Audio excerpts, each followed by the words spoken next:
This is the right whale. They're called right whales, unfortunately, because they were the right whale to hunt. For nearly 1,000 years, whalers enjoyed the fact they had very valuable baleen and a ton of blubber, which was really good for whale oil, and it meant when they killed them, they floated. I mean, the first thing I'd say is I'm sorry. I'm sorry for what we're doing to you. All the time, they're stressed out. And coincidentally, people don't talk about this, it holds the record for the world's largest family jewels. Let's start with the basics. The right whale, while not the largest whale, does in fact, yes, have the largest testes, 1,000 pounds each. It's crazy, and I kind of get why people don't bring it up. In part, it's because the right whale faces some real challenges, and I've been wanting to do a video about them since I visited Boston in 2010. Basically experiencing what open water fishing is like. I was going to start that video something like this.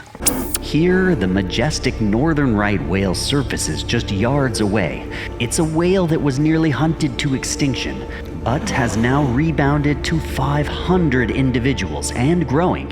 It's a success story like no other. It's pretty sweet.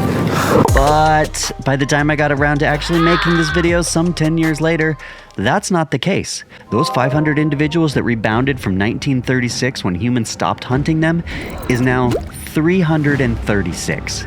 That means there's only 336 individual whales left. That's it. So to figure this out, Haley and I are off to Boston to get the lowdown. Today, we're talking about whales. I'm here because it's really hard to find North Atlantic right whales in the ocean. And that's because there's only 336 of them and they live underwater most of the time. But this aquarium, the New England Aquarium, is one of the leading institutions in the world that's doing the science. And inside, they have a skeleton of a big right whale to help give me some perspective.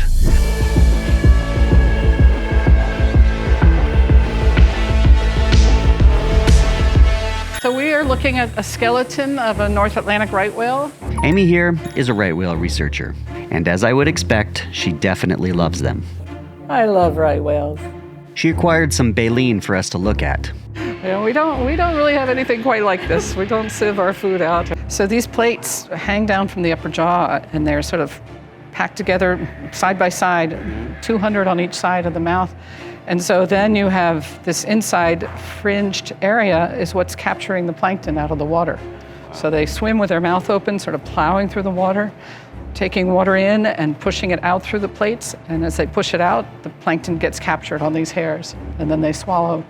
And they're using these baleen with some high-tech science to study their health. These continue to grow throughout the animal's life, which is really cool and really helpful for us because we can actually go back in time, essentially, and recreate the history, the health history of these animals by drilling at certain distances along the plate. Of course, researchers can study their health without getting a baleen from them, too. This is a North Atlantic right whale fecal. You could say we have the largest collection of right whale feces in the world, probably. Lucky you! Lives right here in Boston. The poop here helps them figure out how healthy they are. And the results are not great. All the time, they're stressed out. That's Philip Hamilton. He's been doing this a long time. Almost 35 years ago, and I remember to this day. It's magical. We hopped in a boat and headed out of Boston so he could show me what they do on a normal whale watch. There could be a whale out here now. We're fairly close to the harbor, but right whales have been this close in. We've seen them off of Nahant before. So, yeah, I'm always looking. I wasn't expecting whales, though. I know they're found up and down the coast, but they're pretty spread out. But what we did find was a small buoy in the ocean. This is a lobster pot that hasn't been tended in a long time. This is a buoy that marks where the trap is, and that buoy allows the lobstermen to find their trap and haul it up. Turns out small markers like this are causing some problems. Unfortunately, lobster traps and other fixed fishing gear are a real problem for the North Atlantic right whale. More than 85% of them have been entangled at least once, and about half of them more than once. Part of why they know this is because the aquarium is leading the way in keeping track of the whales. Anybody who takes a photograph of a right whale anywhere in the North Atlantic will eventually send it to us, and we'll be able to figure out who it is and put the puzzle pieces together about where whales are going and how they're doing. Philip sat down and went through the photos with me. He has seen it all. Probably 1.5 million, 2 million photographs now to look at. Seeing mothers become grandmothers, become great-grandmothers, their whole family lines. Sadly, there are not that many whales alive that were alive when I started doing this work, not because of their lifespan, but because they've been killed. He also explained you can see when ships strike them. The scars are very apparent. And I'm looking at photographs showing new scars. And the solution to this, which can be a little bit tricky, is just go slower. He also showed me footage of those entanglements. It's hard to watch.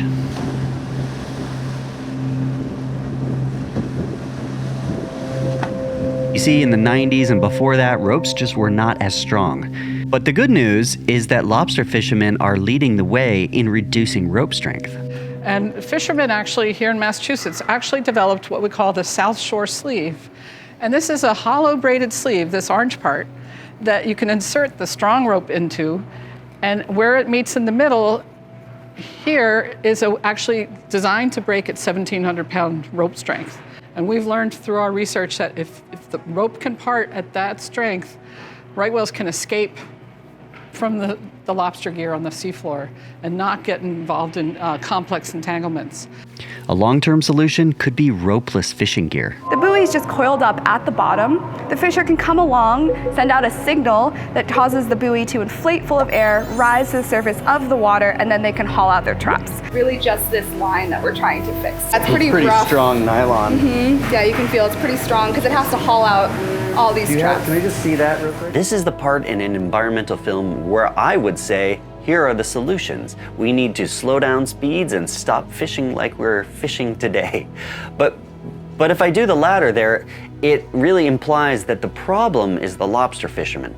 Now remember, I started this on a lobster fishing boat over 10 years ago when I was trying to figure out what was going on. And I understand that the fishermen are the ones that know this area best. But I also know that the science is saying that we are getting a lot of entanglements. And so here's the problem.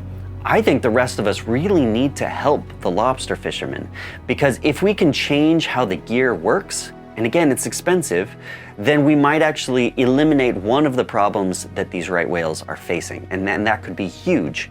So I'm not going to imply that I know the exact solution, because it actually is more complicated than I even present it right here. And you might not want to presume that you know the exact solutions too, but who knows? If we all care, we could make a difference. It's the groundswell of caring, I think, that really will make the difference. For instance, maybe one of you out there is some tech genius and you've got a brilliant idea for how you can get lines out of the water and help the fishermen. I just know that the estimates based on this curve in 20 years are not going to be good. At the rate that right whales are decreasing, they could be extinct in 20 years. Now, if you want to help these whales, they have spelled it out on this website, link below as well.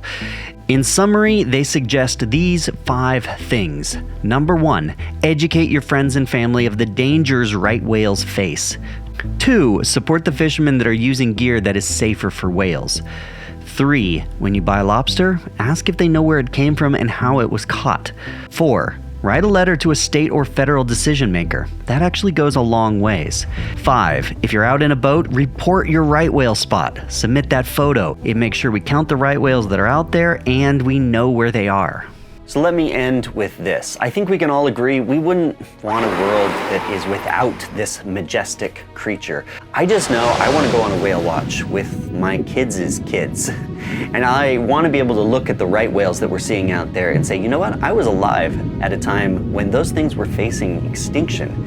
And I was also part of taking responsibility to make a few simple decisions that now allowed those right whales to thrive in the wild.